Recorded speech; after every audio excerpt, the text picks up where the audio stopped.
कांद्याला 3,000 रुपये हमीभाव मिळावा, शेतकऱ्यांना विक्री झालेल्या कांद्याला अनुदान मिळावे, तसेच शेतकऱ्यांच्या ज्या काही कांद्याच्या संदर्भातल्या ज्या काही मागण्या आहेत त्याला न्याय मिळावा, या मागणीसाठी आज सटाण्याच्या कृषी उत्पन्न बाजार समितीसमोर शेतकरी संघटनेच्या वतीने आंदोलन पुकारण्यात आलेले आहेत। आपण बघू शकतो या ठिकाणी जे आहेत शेतकरी संघटनेचे जे काही शेतकरी प्रतिनिधी आहेत, कांदा उत्पादक आहेत, हे या ठिकाणी जे आहेत ते आमरण उपोषणाला आज बसलेले आहेत। अवकाळी पाऊस आणि गारपिटीचे नुकसान भरपाई तात्काळ शेतकऱ्यांच्या खात्यावर जमा करण्यात यावी, नाफेड मार्फत 3,000 रुपये क्विंटल दराने कांदा खरेदी व्हावी, यासह अनेक शेतकऱ्यांचे जे काही कांद्या संदर्भातले जे काही प्रश्न आहेत या संदर्भात या ठिकाणी जे आहेत ते आमरण उपोषणाला सुरुवात करण्यात आलेली आहे। आपल्या सोबत बोलण्यासाठी या ठिकाणी काही शेतकरी प्रतिनिधी आहेत। दादा, काय सांगाल नेमकं आजचं हे आंदोलन कशासाठी? आजचं जे आमरण उपोषण आहे ते बागलाण तालुक्यात मार्च महिन्यात मोठ्या प्रमाणात गारपीट आणि अवकाळी झाली, परंतु शासनाने अजूनही त्याचे पैसे शेतकऱ्यांच्या खात्यावर वर्ग केलेले नाही। त्याच्यानंतर दुसरी जी मागणी आहे ती सगळ्यात महत्त्वाची, ती म्हणजे पीक विमा जो असतो तो पीक कापणी प्रयोगावर अवलंबून असतो आणि बागलाण तालुक्यात 18 कापणी प्रयोग झाले, त्याच्यात कुठेही अधिकाऱ्यांचा समावेश नाही। ते सगळे 18 कापणी प्रयोग जे आहेत ते सगळे पीक विमा प्रतिनिधीनेच निपटून घेतल्याचं निदर्शनास आलेलं आहे। आम्ही सगळं त्या बद्दलचं डॉक्युमेंट जेवढं आहे ते सगळं कृषी विभागाला दिलेलं आहे। त्याच्यानंतर ती जी आमची कांद्याविषयी नाफेडच्या संदर्भातली मागणी, नाफेडने जर माल घ्यायचाच असेल तर 3,000 रुपये क्विंटल या दराने माल घ्यावा, अन्यथा त्यांनी घेऊ नये आणि घेतलेला माल जो आहे तो त्यांनी निर्यात करावा, अर्थात किंवा डम्पिंग करावा, तो त्यांनी पुन्हा बाजारात आणू नये। एकूणच शेतकरी संघटना नेहमीच कांद्याच्या प्रश्नावर आग्रही असते। आजही आपण आमरण उपोषण पुकारलं आहे। काय सांगाल, सरकारकडे काय मागण्या आहेत? आमची सर्वात महत्त्वाची मागणी अशी आहे की कांद्याच्या व्यापारामध्ये सरकार जे वारंवार हस्तक्षेप करतं तो त्यांनी कायमचा बंद करावा। आज ही परिस्थिती का निर्माण झाली? आपण बांगलादेशला कांदा निर्यात करत होतो, तिकडे त्यांनी 2020 साली जी निर्यात बंदी घातली, बांगलादेशला कांदा गेला नाही, आता ते स्वतः कांदा पिकवायला लागले। त्यांनी आपल्यावरती इतकी ड्युटी लावली की आपला कांदाच आता निर्यात होऊ शकत नाही बांगलादेशला, अशी परिस्थिती आहे। आखातातले सगळे देश आता अफगाणिस्तानमधून घ्यायला लागले, चीनमधून घ्यायला लागले। तर सरकारचा हा जो हस्तक्षेप आहे हा बंद झाला पाहिजे। आता जे त्यांची खरेदीची तयारी चालू आहे 1235, कधी 1580, हे कशासाठी?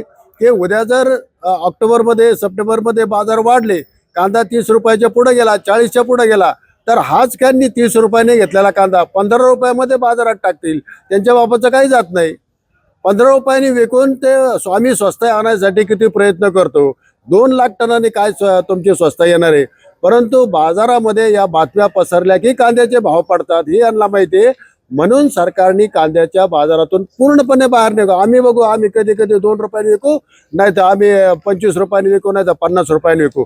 सरकारने याच्यामध्ये हस्तक्षेप करू नये, हीच आमची सगळ्यात मोठी मागणी आहे। बाकी यांचा जो प्रश्न आहे विम्याचा, या विम्याच्या प्रश्नामध्ये सरकारी अधिकारी याच्यामध्ये असतात, तहसीलदारचा एक माणूस असतो, कृषी खात्याचा एक माणूस असतो, ग्रामसेवक असतो, हे सगळे असताना सुद्धा फक्त विमा कंपनीच्या एजंटने कागदावरती फक्त त्याचे पीक कापणी प्रयोग केले, प्रत्यक्षात शेतात गेला नाही। ज्या शेतामध्ये कांदा रोटावेटर मारून काढून टाकलेला होता त्याचे पीक कापणी प्रयोग यांनी केलेले। तर ही शेतकऱ्यांची लूट आहे, हजारो शेतकरी लाखो रुपयांना याच्यामध्ये बुडालेले आहेत। तर सरकारने याची दखल घ्यावी, संबंधित जे काही कर्मचारी असतील ज्यांनी आपल्या कर्तृत्वामध्ये कसूर केलेला आहे यांच्यावरती कारवाई व्हावी आणि वंचित राहिलेल्या सगळ्या शेतकऱ्यांना विमा देण्याचा प्रयत्न करावा आणि तो त्यांचा अधिकार आहे तो मिळाला पाहिजे। याच्यासाठी उपोषणे शेतकरी संघटना हा विषय तडेला लागेपर्यंत याच्यामध्ये आंदोलनाची भूमिका घेणार। एकंदरीतच सकाळपासून आपण आंदोलन सुरू केलेलं आहे, आतापर्यंत कोणी भेटलं का, काही दखल घेतलं का?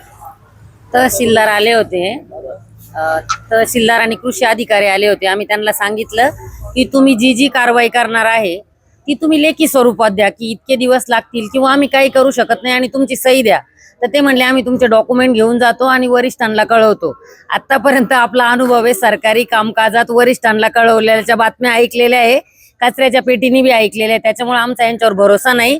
आणि गारपिटीची नुकसान भरपाई द्यायला काही नाही लागत। तुमच्याकडे जर समजा शेतकऱ्यांच्या जमिनी जप्त करायसाठी सगळे डॉक्युमेंट आहे, नाशिक जिल्ह्यातल्या 65,000 शेतकऱ्यांच्या जमिनीच्या जप्ती झाल्या, त्यावेळेला यांच्याकडे डॉक्युमेंट होते आणि आता यांना नवीन कागदपत्र करायची काय गरज आहे? जिथं जिथं गारपीट झाली तिथं नुकसान भरपाई लवकरात लवकर द्यावी, दुसरं म्हणजे यांनी पीक कापणी प्रयोगानंतर जे ट्रिगर दाखवले ते चुकीचे आहे.